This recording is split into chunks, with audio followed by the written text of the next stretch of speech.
Hey, what's up, guys? It's Lewis at That Convention Guy Collectibles, and I just got back from the Chicago Sports Spectacular. Now, this is a convention that I've seen advertised a few times. Once last year, and they had a really good show last year. And I think I was already going to a convention or something, or my kids were performing. I can't remember the reason, but I was unable to go.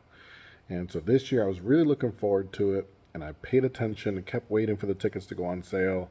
They kept announcing names, things like that. And towards the end, they announced some people that I was like, that's it, I gotta go. And first was Don Mattingly. Now, Don Mattingly has been one of my heroes since I was like 8 years old. And I told this story, I don't know, in a previous video, but my stepfather had gotten me a Don Mattingly autographed baseball when I was like, God, I don't even remember how old I was. I was young, probably 10 years old, something like that. Actually, let me backtrack. When I first started collecting baseball cards in 1987, I was 8 years old. It was my first introduction to sports, and at that time, Don Mattingly was, an all-star, superstar. And I just remember that card being like the one I wanted. And that whole 1987 top set with the wood border is still like my favorite set because it just means that much to me. And my two favorite cards of all time are in that set: the Mark McGwire card and the Don Mattingly card. So anyway, back to the baseball. My stepfather bought me an autographed baseball, and I had it. I want to say I was 9 years old because we moved from New York to Florida, and we basically were only able to take between the five of us. There was three kids. I was the middle, and two adults. We took one car, whatever fit in the car. That's it. And it was a Cutlass Supreme, if I remember correctly. And so there was three kids in the back seat with a bird cage and whatever belongings the five of us could fit into the car. And that was one of the items that I took with me because it meant that much to me. And fast forward, I don't know, 20 years or something like that, I decided to take it to JSA and get it authenticated just for, in case something ever happened, I had to get rid of it or whatever. And they deemed it a fake. And to explain the heartbreak and the disappointment was like, it'd take a whole nother video. So moving forward, I have gotten things, after that or whatever. Coach's Collectibles did a signing with him, and they were able to get one of my posters done and add like 10 inscriptions or something like that. So I've gotten a few really nice Don Mattingly pieces for my collection. But this was the first time that I was going to get to meet him. And so I was super excited for that. And so let me just go ahead and show you what I got. First, that photo. And like I said, because I've gotten some pieces done over the time with different consigners and companies, I didn't have a ton to get signed by him. Yeah, I could have gotten, I don't know, probably 25, 30 really awesome cards signed, but I just don't have any way to display it. And again, I'm one that if I can't display it, or if it's not something better than what I have on display to replace it, like I just don't, I don't do it. I don't get a whole bunch of stuff to put in a box or to put on a bookcase that you can't even see it, because it's buried behind 20 other things. So I did pick up two things, or this was some that I already had. And I don't have any place to put this. So this is one of those that will probably be available on the website.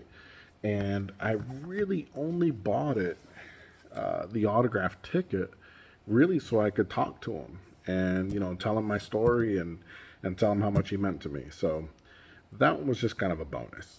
But this is the one that I wanted to get signed. And this is the 1987 Don Mattingly Topps. Now, this was graded by PSA 10. And I actually had him just sign the holder. I wasn't going to take the card out, crack it, and do all that. I just wanted his autograph on there. this 1987 Don Mattingly is my favorite sports card of all time. Like, between this and the McGuire 1987, they're the two cards that I collect a lot of, that I've been collecting since day one that I started collecting cards. I think I have about 800 Don Mattingleys, and I think I have about 500 or 600 McGuires. Just hard to buy them in bulk. Not a lot of people have the Don Mattingly in bulk, so you end up having to buy 25 or so at a time, and that becomes very pricey.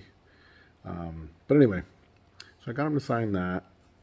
Was able to get enough courage to tell him how much he meant to me, and tell him the story about this card being like the first real card that I really collected and desired. And he gave me a great autograph on it, and looks awesome. And this will definitely move something else out of my display, because this will now be on display. So that was one. They also announced that another guy that I admired, not anywhere near the same level, but somebody that I thought was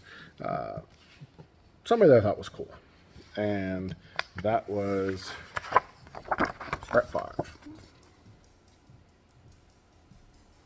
So I got to meet him, and like I said, he's cool and all that. I never had the major, like, super connection to him, but he did sign my helmet, which I'll show you in a minute, and then he signed this figure. Now, I'm not going to say disappointed, but I was disappointed in the signature. Why? As you'll see,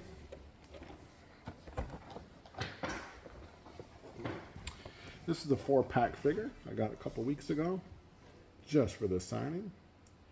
And I went back and forth on what color to do. And I decided on the green, and I went with the darker green, not the lime green, because I thought, Jets and Packers, but I mostly think of them as Packers, so I was going for that, kind of Packers color. Now, why was I disappointed? This is a pretty large box. I would say it's about, 16, 18 inches across.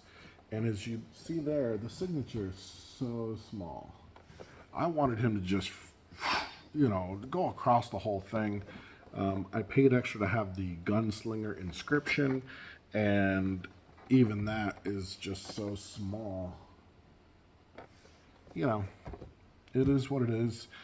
From a lot of the items that I saw other collectors had, photos and things like that, all of them had small signatures, so it wasn't like, he was mean to me. He just did small signatures. I guess he has one size and that's it.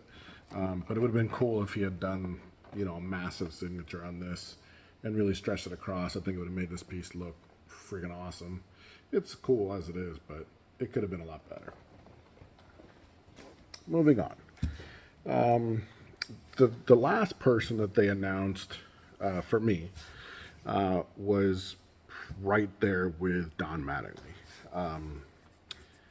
Brett Favre was cool, like I said, but he's much lower on my list of people I'd like to meet. Now, Don Mattingly is right there at number 1. And 1A would be Mark McGuire. Mark McGuire might actually be on top, only because I was able to appreciate him as a kid, as an 8-year-old, and then in the 98, years of the home run race and all that, I was, at that point, I was 18, 19, teenager years. So I was able to understand a little bit more, appreciate it more. I got to see him play in person, where I never got to see Mattingly play, things like that. Anyway, this other guy would be my 1C. I mean, he's right up there along with them, like my all-time heroes kind of thing. And that would be the Sheriff, Peyton Manning. Now, he's a tall dude, as you can see. I can understand why they call him the prototype quarterback, because at that height, he's looking over the offensive line and the defensive line, or he's right there. Perspective, I'm 5'10" and a half. That's a big boy right there. Anyway, meeting Peyton Manning. When they announced Don Mattingly and Peyton Manning, I was like, I'm good. I'm going. Like, I don't care what it's going to take, flights, hotels, all that kind of stuff. normally I go to conventions and I'm meeting 20, 25 celebrities. I'm getting, 25 to 50 autographs, things like that. This time it was purely just to see Don Mattingly, Peyton Manning. Brett Favre was a bonus, but those were the two that I was really going to see. So I did get some items done from Peyton. This one, I purchased a autograph ticket for something, and it didn't work out, didn't come in time. So I ended up getting just one of my magazines that I had, and I got him to sign that Sports Illustrated Sportsman of the Year in orange. And it is JSA authenticated just while I was there. This will probably be available on the website just because I don't have any room to display it. Then I got this figure, inscribed, 5-time NFL MVP.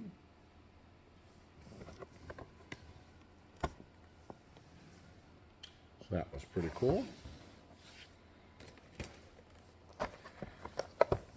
This McFarlane figure with Super Bowl XLI champ. That nice Colts blue. Can't forget Super Bowl 50 champ in Broncos orange. And again, look at the signatures, like nice big signature across the figure, like not this little tiny thing, And then the last one, I just thought this would be cool, and it seems like it's the perfect quote for it, and that is Omaha. If anybody who watched Peyton Manning knows, he'd get up to that line and you'd start hearing the Omahas going crazy, him changing the plays of the line, and yeah. So those are my items. While I was there, I did get my Ronda Rousey auto authenticated from WWE. And let me show you my helmet. This is my Hall of Fame helmet that I've been working on. I got a lot of these autographs at the National a few years ago, but I was able to add Brett Favre right there in the blue that's completely different. And what's interesting, it's the same marker. Same color marker, and for whatever reason, it's just much darker there. Don't know why. And then I also added Peyton Manning right there with the Hall of Fame inscription. So this helmet now has Peyton Manning, Jim Kelly, Emmitt Smith, Joe Montana, Barry Sanders, Jerry Rice, Brett Favre, Deion Sanders, Thurman Thomas, all on this side. And then on the opposite side, we have Marshall Faulk, Earl Campbell, Tony Dorsett, Eric Dickerson, Steve Largent, Dick Butkus, Lawrence Taylor, and Mike Ditka. I would like to add a Dan Marino to this, possibly John Elway if I ever get to see them at a convention or something. I mean, I am running out of room because some people signed really big, but those are pretty much the two that I have left, and then this helmet is done. But anyway, Peyton Manning added to it. Now, a few weeks ago I told you that I like my autographs done a certain way, and I will pay extra to have it the way that I want. So on Saturday I had Brett Favre sign, and I was looking for a space, and there really isn't a lot of space, but I had this one little nook back there that didn't have anything. I thought, okay, I'll give it to him. Now, Brett Favre, again, cool, but he's not like top of my list. So, knowing that Peyton Manning I was getting on Sunday, I realized I don't have any place on this helmet for him to sign that is worthy of Peyton Manning. And so I literally erased a signature that was already on here. And I'm not going to say who it was because that'd be messed up. It is one of my favorite players that, growing up as a kid. But it is probably the least expensive signature, and it's one that I see at conventions all the time or private signings all the time.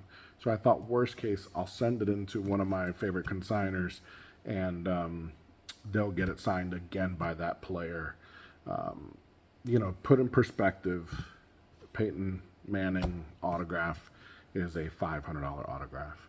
To add the Hall of Fame inscriptions, another $249, I believe. The player that had signed it was like $50. So, and as you can see where it was like a prime spot. So, I'll eventually add that player back on it, so I'm not going to say who it was.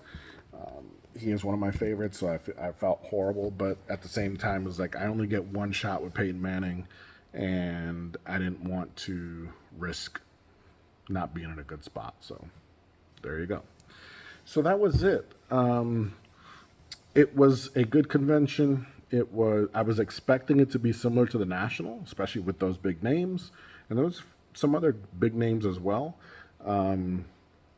But it wasn't anywhere near the size of the National from a vendor perspective or from a customer perspective. There weren't that, I mean, it was crowded, but it wasn't crazy like the Nationals get, which was good.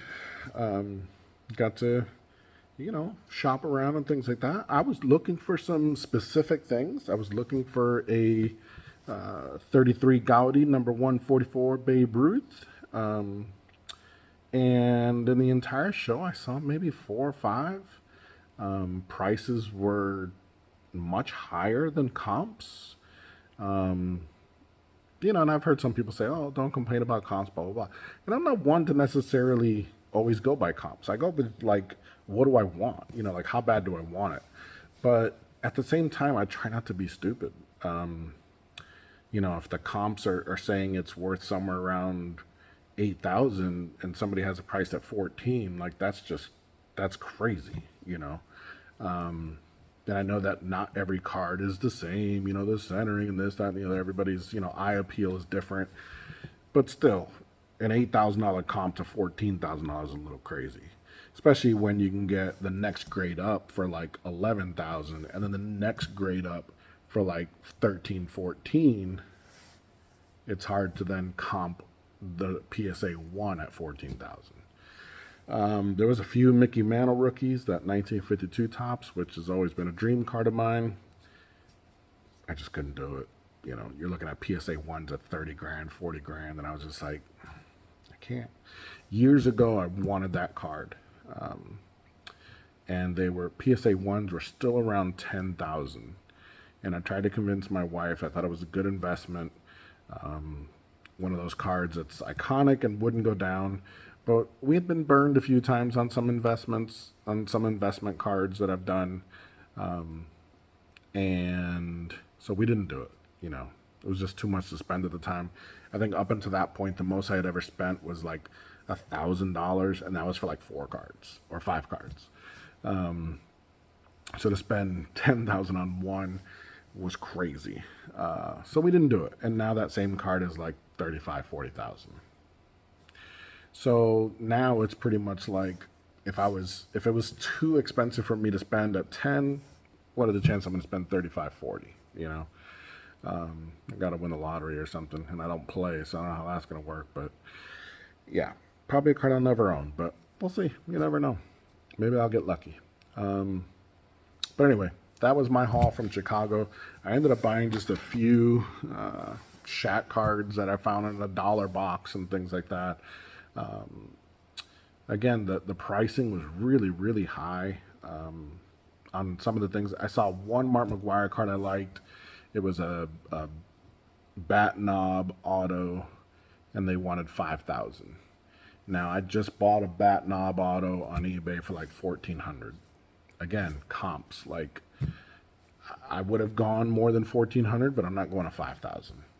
They had a Peyton Manning swoosh auto, which I really liked, and they wanted 5,000. And I think I just finished buying one for like 1,200. So I just couldn't do it. I couldn't get to that number. And even if I tried to negotiate and be like, hey, what's your best price? Blah, blah. And they were like, oh, 4,800. I was like, get out of here. So I found that the pricing was just really high on the items that I wanted. Were there deals to be had? I'm sure. But I collect very specific things. Peyton Manning, Shaq's, Mattingly's, McGuire's, Aaron Rodgers. I didn't see any Aaron Rodgers cards there, which was surprising. Yeah, there was a lot of stuff that I didn't see. Normally I see. So, whatever. It is what it is. But yeah, meeting Peyton, super nice guy, super awesome. He took his time signing each item. It wasn't just quick and go. Brett Favre was more of a quick and go. Peyton, was taking his time, making sure that it was a good signature, thanking everybody for being there. He looked up at you and like made eye contact kind of thing, where Brett Favre didn't. He was just looking at the item, signing and moving on. Had a nice conversation with Mattingly. Yeah, it was a really good trip. I know my wife asked, she's like, "Did you have fun?" And it was a really strange thing to be there for 3 days and really only need to be there for like 3 hours combined. But one was, Favre was on Saturday, Mattingly and Manning were on Sunday for like 2 hours, so I had to be there. But yeah, once in a lifetime to meet those guys, and will stick with me for a long time. I was shocked I didn't cry. Maybe if I was 8 years old again, I probably would have. And for Manning, I just, so much respect for him. And as an adult, just good human being and phenomenal player. Yeah. Anyway, it was a good trip and very happy about it. So that's it for now, guys. I appreciate you listening to me just talk and talk and talk. Sorry this video went on forever. And that's it for conventions for 2023. I'm done. I'm out. My next convention won't be till like February, I think. MegaCon in Orlando. Unless something comes up sooner. Who knows? We'll see. Anyway, appreciate you guys watching. If you haven't already done so, please like this channel, like this page, leave me some comments. What'd you think? Is there somebody out there that you would, drop everything and go see? Is there somebody out there that you would, spend that much money to go see? To get some autographs, to meet childhood heroes, things like that? Maybe it's a band or something that you want to go see in concert or something like that, Who knows? But anyway, appreciate you guys watching, and we'll see you next time. Thanks.